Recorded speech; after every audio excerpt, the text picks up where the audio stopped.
My sister ruined my wedding because she couldn't stand me being happy. My parents expected me to be the bigger person again. They never expected me to cancel every dollar that kept her lavish lifestyle alive. It is absolutely wild how a single chaotic moment can completely rewrite every single memory you thought was solid, fundamentally changing the way you view the people you share blood with. September 12th was supposed to be the absolute happiest day of my entire life. We had 75 guests, a string quartet, playing soft acoustic covers in the background, and the venue, a beautifully restored botanical garden, was lit up perfectly with string lights that made the whole evening feel like a cinematic dream. My bride Sarah looked like someone who had walked straight out of a fairy tale. Her dress was simple but incredibly elegant, and when I saw her walking down the aisle, every single sacrifice I had ever made felt entirely worth it. And I had made a massive amount of sacrifices. I had worked my absolute ass off for years to get to this point in my life. I spent my early 20s grinding through grueling corporate consulting gigs, taking the cheapest red-eye flights to save money, sleeping on hard, freezing airport benches in cities I didn't even have the time to explore,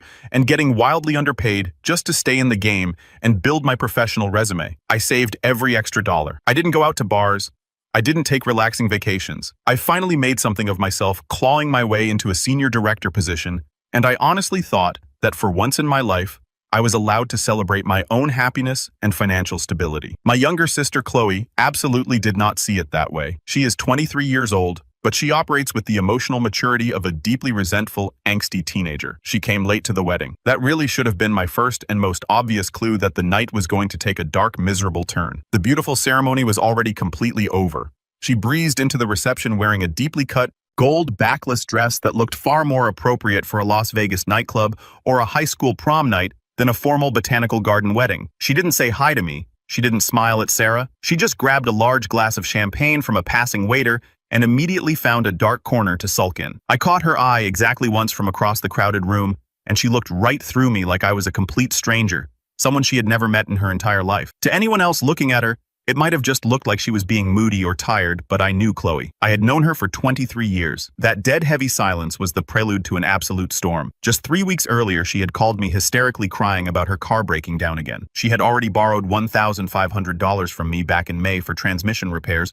which she confidently promised to pay back, but never even mentioned again. This time, she said the engine was completely shot and she needed a whole new car. She said it was an absolute emergency and demanded I help her finance it. I told her no. It wasn't because I didn't have the money. I had enough in savings, but because I was so incredibly tired of always being her plan B, her personal ATM, her reliable safety net. And honestly, she wasn't even trying to build her own life anymore. She was actively skipping her college classes, partying 5 nights a week with people twice her age, and telling our enabling parents that she was just finding herself and desperately needed grace. When I told her I wouldn't buy her a car, she hung up the phone without saying goodbye. Just a sharp, aggressive click. I honestly didn't think she would carry that petty grudge all the way into my wedding day. I gave her the benefit of the doubt because I always did. I always played the role of the bigger brother, the protector, the responsible one who fixed everything. She waited until the exact moment of the toasts, right when I stood up, clinking my glass, ready to thank everyone for coming. Ready to talk about love, about building a life with Sarah, about finding someone who brings you absolute peace in a chaotic world. The room was entirely silent, all eyes warmly focused on me. Then Chloe stood up too. For a brief, naive second, I actually thought she was going to make a toast herself. Maybe she had turned a corner. Maybe she wanted to say something nice. My glass was still halfway to my mouth, a genuine smile forming on my face. Then she violently threw her drink. The champagne flew in a perfect sparkling arc through the air and exploded violently against the dessert table. The heavy crystal glass shattered a beautiful custom-engraved photo frame of me and Sarah smiling on a cliffside in Santorini, a priceless gift from Sarah's grandmother. Gasps echoed through the room, but Chloe wasn't done. Before anyone could even process the shattered glass, she lunged forward, grabbed the edge of the table, holding our expensive wedding cake, and shoved it with her entire body weight like she was flipping a table in a bar fight. The cake didn't just tip over, it violently collapsed. 3 expensive layers of vanilla bean and raspberry delicate sugar work, custom handcrafted fondant flowers. All of it completely destroyed, smeared across the hardwood floor in a massive sticky pile of ruin. She stood over the mess, looked me dead in the eye. Her face twisted in pure unadulterated rage and screamed loud enough for people outside the venue in the parking lot to hear. This is what you get for acting like you're better than everyone else. It was so terrifyingly quiet afterward that I could hear the faint rhythmic buzzing of someone's cell phone vibrating on a table 3 rows back. A few of the guests looked around, awkwardly nervous smiles on their faces, desperately hoping maybe this was some weird stage moment, an inside joke, or an elaborate, poorly timed prank. It absolutely wasn't. My mom immediately ran to Chloe, but she didn't grab her to scold her. She didn't drag her out of the room. She ran to her like Chloe had just been physically assaulted. "Oh, honey, it's okay.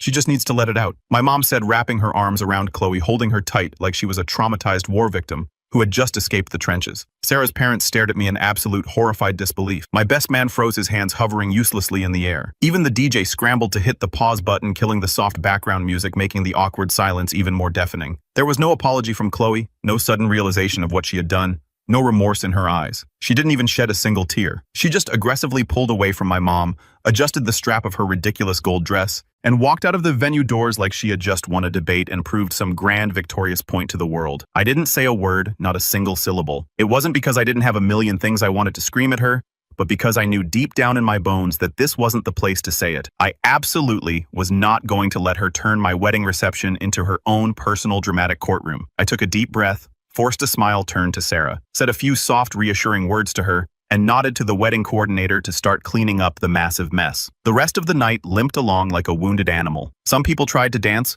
some people drank heavily to pretend the whole dramatic scene hadn't just happened, but there was absolutely no real recovery. The memory was already permanently stamped onto the evening. The joy had been sucked completely out of the room. At home that night in our apartment, the silence was incredibly heavy. Sarah was quiet. She sat on the edge of the bed, staring blankly at the wall, and softly asked if I was okay. I told her I was fine. I wasn't fine, not even a little bit, but I was hyper-focused. A cold, calculating clarity had washed over my brain. While she went into the bathroom to carefully unpin her hair and change out of her beautiful gown, I walked into my home office, sat down at my desk, and opened my laptop. I didn't yell. I didn't cry. I typed. I logged into the university's financial portal. I navigated to the tuition payment section and officially revoked the massive deposit I had made for Chloe just last month. $10,500 gone, canceled, refunded straight back to my main checking account. Then I opened a new tab and went into the online rental management portal for the luxury apartment lease I had co-signed for her near campus. I locked the payment account. I removed my banking information entirely. I marked the entire profile for immediate review. No approval, no automatic rent payment. The lease agreement was now frozen on my end. Rent was strictly due in exactly 5 days. Update 1. At exactly 8:40 the very next morning, my phone started buzzing loudly on the nightstand. It was Chloe calling. I stared at the screen, watching her name flash, and I didn't answer. I let it ring out to voicemail. She immediately followed up with 3 rapid-fire text messages. "What the hell? Why is the portal locked? I can't access anything. Did you do this?" I didn't reply. I just stared at the little gray bubbles. Because that morning wasn't the end of anything. It was the absolute beginning. By the time Chloe sent her 6th frantic text, she had completely dropped the passive innocent confusion act. The last message just said, "Fix this right now. You're ruining my life." I muted my phone, walked into the kitchen, and calmly made a pot of dark roast coffee. I didn't tell Sarah right away. Not because I was trying to hide it from her. I knew without a shadow of a doubt she would have supported it, but because I selfishly wanted a minute to just stand by the window, hold my warm mug, and enjoy the absolute silence. The wedding was over. The chaos had passed, and for the very first time in my entire adult life, I had officially stopped being Chloe's reliable, foolproof safety net. Around noon, my mom called. I let that ring out too. 5 minutes later, a voicemail notification popped up. I listened to it on speakerphone while wiping down the kitchen counters. "Hi, honey," my mom's voice echoed, dripping with that condescending, soothing tone she always used. "Your sister is very, very upset today. She feels completely abandoned by you. Please call me back. We need to fix this family rift." The sheer, unadulterated irony of that voicemail almost made me laugh out loud. She wasn't abandoned when I co-signed her expensive lease because she had 0 credit. She wasn't abandoned when I paid her $10,500 tuition deposit so she wouldn't lose her spot in the program. She wasn't abandoned when I covered her endless overdraft fees at the bank, or when I bailed her out of that completely botched Airbnb situation in Miami last spring, or when I sent her $600 just until Friday for groceries, which inevitably turned into radio silence for 4 straight weeks, while she posted pictures of herself drinking expensive cocktails on Instagram. No one in my family called me back then to ask how I felt. No one asked if I felt used. Chloe didn't talk to me for 2 full days after the wedding. Then on Tuesday afternoon, she physically showed up right outside my apartment door. Sarah saw her through the peephole and immediately stepped back. She didn't open the door. Chloe started banging. Not just a polite knock. She banged aggressively for about 10 solid minutes. It was loud, rhythmic, and relentless, like an angry teenager trying to start a physical fistfight in a high school hallway. Sarah finally had enough. She unlocked the deadbolt, cracked the door open just a few inches, and sharply asked her what she wanted. Chloe didn't even say hi. She didn't apologize for the wedding. She launched straight into a barrage of entitled demands. She said she had exactly 5 days to pay her rent and that she had already blown through all of her summer job money on clothes and outings. She yelled that she was banking on the tuition deposit going through, that I had absolutely no legal right to pull the money, and that I had a moral obligation as her older brother to follow through on my promises. Sarah looked her dead in the eye and coldly told her I wasn't home. That was a total lie. I was sitting right there in the living room on the couch, listening to every single word, but I wasn't interested in speaking to her through a crack in the door. I wasn't going to engage. Not until she showed some kind of genuine, painful remorse, which she clearly lacked entirely. Chloe left, stomping down the hallway, shouting aggressively about her legal rights and how I couldn't just yank everything away without a formal written warning. But she was dead wrong. I had meticulously checked the lease agreement the night before. I was listed as the primary financial guarantor on the account. She was merely listed as the resident occupant. She had zero power over the portal, not legally. I could pull the plug whenever I wanted, and I had. 3 more days dragged by. The silence was thick. No drama, just a calm conversation. I have some big things I really want to tell you in person. I honestly think you'll be proud of me. There were no wild accusations, no crazy name-calling, no demanding of funds, just calm, perfectly composed, heavily sanitized wording. It didn't feel like her voice at all. It felt like her new PR persona. Sarah read the email twice, narrowed her eyes, and said she is absolutely not trying to fix anything with you. She's setting a trap. She probably wants to secretly record you for her next podcast episode. I replied to the email with exactly one line. Sarah will be there too. Chloe never wrote back to that, but I had a sinking feeling in my gut that this whole ordeal was far from over, and unfortunately, I was completely right. 3 days after the bizarre email, my parents showed up at our apartment building. There was no phone call, no warning text, no asking if we were free. They just aggressively rang the lobby buzzer at 7:15 p.m. on a Tuesday, while Sarah and I were in the middle of eating dinner. I buzzed them up, opened our apartment door halfway, and didn't say a single welcoming word. My dad gave a little awkward wave, acting like this was just a totally normal, friendly neighborhood visit. My mom had her heavy designer purse slung over her shoulder like she had been planning to stay for hours. She forced a smile and said, "We just want to come in and talk calmly." I looked at my watch and told them they had exactly 3 minutes before I shut the door in their faces. They pushed past me and walked into the living room anyway. Sarah stayed standing in the kitchen, her arms firmly crossed over her chest, not speaking a word. She absolutely wasn't going to do the fake polite smile thing. She didn't need to. Everyone in that room knew exactly where she stood. My mom went first. She nervously cleared her throat and said Chloe was going through a very deep, transformative period in her life and had made some mistakes that she supposedly regrets deeply. She claimed the entire podcast was just Chloe's therapeutic way of processing her complex emotions, and that I really shouldn't take the public slander so personally. Then my dad stepped in, adding, "She really wants a relationship with you, son. She just doesn't know how to properly say it. She looks up to you."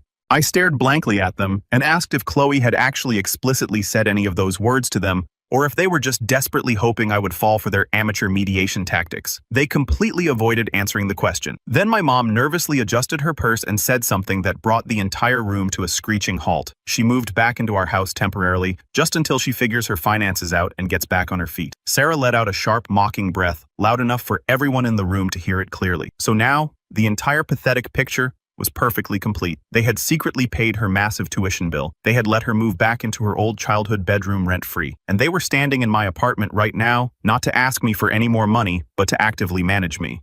They wanted to make absolutely sure I didn't publicly expose her lies, ruin her new podcast narrative, or make things any harder for their precious golden child. They weren't mediating a family dispute. They were doing damage control. I looked my dad right in the eyes and asked them flat out, "Have either of you ever actually sat her down and told her that destroying my wedding was fundamentally wrong?" My mom immediately deflected. She was just so overwhelmed that day. My dad looked at the floor. She really didn't mean to ruin the whole thing. I raised my voice just a fraction. "I'm asking you a direct question. Did either of you even once tell her that her actions were wrong?" They didn't speak. They just stood there in uncomfortable silence. That deafening silence told me absolutely everything I ever needed to know. They weren't angry at Chloe for ruining the most important day of my life. They were simply embarrassed by the public spectacle. And in their minds, the absolute easiest, quickest way to make that uncomfortable embarrassment go away was to push all the blame and responsibility onto me. I told them I was completely done.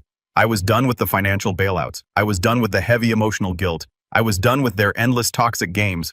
I told them that if they wanted to keep endlessly funding her delusional life, they were perfectly free to do so, but that not a single dime favor or ounce of energy would ever come from me again. I looked my mother in the eye and said, They had done a truly fantastic job raising a daughter who genuinely believes that consequences do not exist in the real world. Then I walked over to the front door, opened it wide, and asked them to leave. They hesitated for a brief moment, looking like they wanted to argue, but the absolute finality in my voice stopped them. They walked out. Chloe didn't try to contact me after that night, but her ridiculous podcast kept going strong.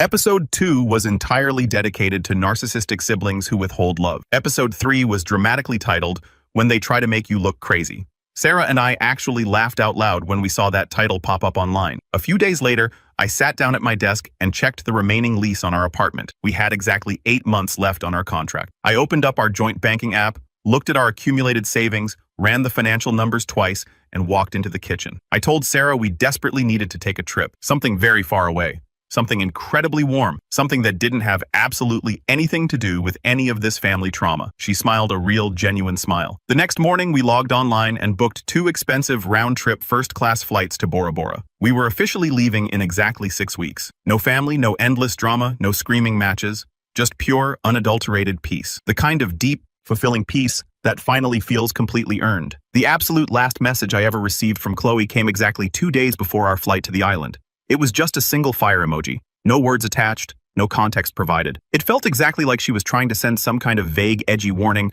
or maybe she just desperately wanted to remind me that she was still lurking in the shadows watching my life. I showed the bright screen to Sarah while we were standing in the bedroom picking out luggage tags. She didn't even react. She just casually scanned her digital boarding pass on her phone, tossed a swimsuit into her suitcase, and said, "Perfect, let it burn." I permanently blocked the phone number. That was the absolute last loose thread leading up to the vacation. There was complete blissful silence from everyone else in the family, too.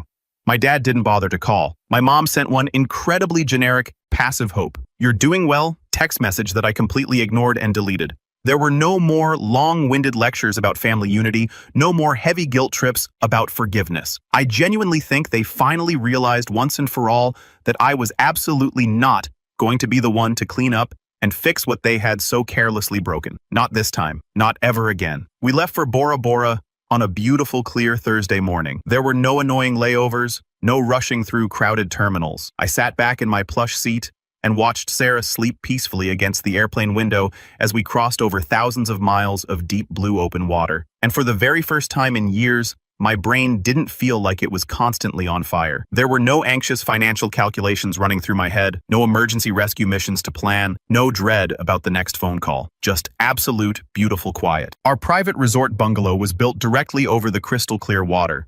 Literally, you could hear the gentle rhythmic sound of the ocean waves splashing underneath the wooden floorboards of our bedroom. The resort had a small hand-painted wooden sign posted inside the living area. It read, "No clocks here, let time be yours again." That simple phrase hit me much harder than it probably should have. We didn't talk about Chloe or my parents at all during the trip. Not even once. Not until day 4. We were sitting outside having a massive breakfast of fresh fruit and coffee on the private wooden deck. It was just the peaceful sound of the ocean waves and the tropical birds flying overhead when Sarah suddenly put down her coffee mug and said, "Do you think they'll ever actually admit what they did to you?" I didn't even have to ask who she meant. "No," I said, looking out at the endless horizon, "but I think they definitely know. And I really, truly believe that they do."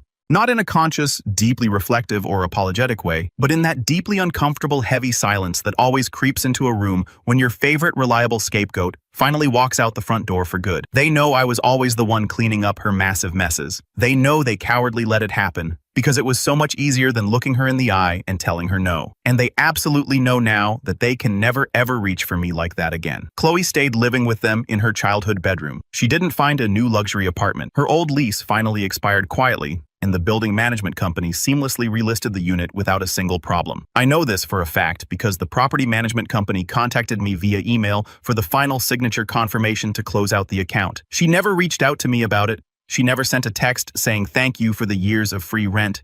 She never sent a letter saying sorry. She never will. But the beautiful part is I completely stopped waiting for that to happen. I don't need her fake apology. I just needed the endless cycle of abuse to end. Her dramatic podcast kept going for exactly another 2 episodes.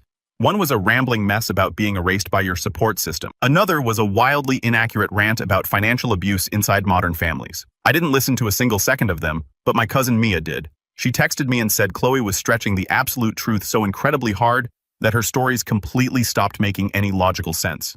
The internet caught on. People stopped engaging with her videos. The comment sections dried up. The lucrative app sponsorship quietly vanished. After that, absolutely nothing. The silence wasn't just digital anymore. It completely bled into real everyday life. I stopped checking any of her social media pages. My mom completely stopped sending her passive-aggressive group text messages. My dad didn't even mention Chloe's name the one time he briefly called to ask me a quick question about a reliable car mechanic in the city. Eventually, Mia told me that Chloe had quietly enrolled for part-time community college classes again, and she was strictly using my parents' money this time. Apparently, my parents had to heavily dip into a massive rainy day retirement fund they had secretly kept stashed away for emergencies. I almost laughed out loud when I heard that. It turns out they had the massive funds all along. They just absolutely didn't want to use their own money, not until I firmly refused to be their wallet anymore. Sarah and I eventually came home from our island trip to a completely different version of life. When our lease ended, we packed up and moved into a much better, bigger place. We moved further away from the noisy city, much closer to the quiet suburbs. There are no more buzzing phones at 3 a.m., no more frantic split rent payments, just us building our actual future. I got a brand new credit card with a new number, permanently leaving my stressful cosigner days behind in the dust. I even went online and completely changed the master password on my main bank account for the very first time in 6 long years. There are absolutely no more surprise withdrawals, no more late-night Venmo requests labeled, "Please don't ask." We genuinely don't ever talk about the ruined wedding cake anymore. We really don't need to. It's just a weird, chaotic blip in an old story that no longer belongs to us in any way. Some cool evenings, we sit outside on our beautiful new back porch with a good bottle of wine and just watch the neighbor's golden retriever chase moths under the warm glow of the porch light. We talk about actual meaningful things. We talk about the new books we're reading, the future trips we want to plan, big ideas, and the new private nursing business Sarah is slowly planning to launch. Real tangible things. That old, chaotic, stressful life honestly doesn't even feel like mine anymore. It feels like something I just watched happen on a television screen, something I finally closed the heavy book on and walked away from. Sometimes a raging fire doesn't actually need to be fought. Sometimes you just need to step back, let it completely burn itself out to the ground and away into the night, finally warm.